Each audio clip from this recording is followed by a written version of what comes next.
สื่อมวลชนทุกคนเด้อสบายดีแฟนคลับมิตรฮักรายการทุกๆคนมื้อนี้กะรู้สึกประทับใจและก็ยินดีที่ได้มาร่วมงานแถลงข่าวของ Miss Tourism 2025โดยสำหรับมื้อนี้เองก็อยากชวนเชิญและก็อยากจะ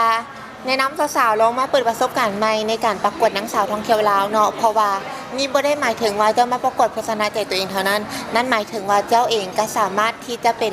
เสียงหนึ่งเพื่อเผยแพร่และก็เป็นเสียงหนึ่งที่จะเชิญชวนทุกคนให้มาท่องเที่ยวในประเทศลาวเพราะว่านี่คือเวทีนางสาวท่องเที่ยวลาวเด้อบอกเลยว่าอุปกรณ์ขออุปกรณ์ได้บ่บอกได้เลยว่าเราได้ทั้งสองแล้วได้ทั้ง Miss Universe ลาวหลวงน้ำทาและก็ Miss Grand ลาวหลวงน้ำทาแล้ว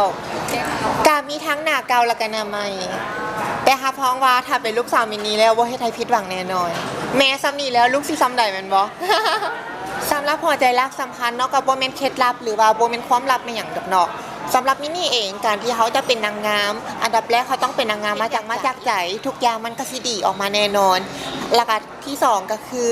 สมองใช้ความคิดก่อนที่จะใช้หัวใจตัดสินใจไม่อย่างกะยาเขาต้องได้นึกคิดและกันกล่องไว้ก่อนและที่สำคัญก็คือต้องมีน้ำใจนักกีฬาฮู้แพ้ฮู้ชนะและที่สำคัญอีกอย่างนึงที่ขาดบ่ได้ก็คือมีความเป็นนางงามจากทางในสู่ภายนอก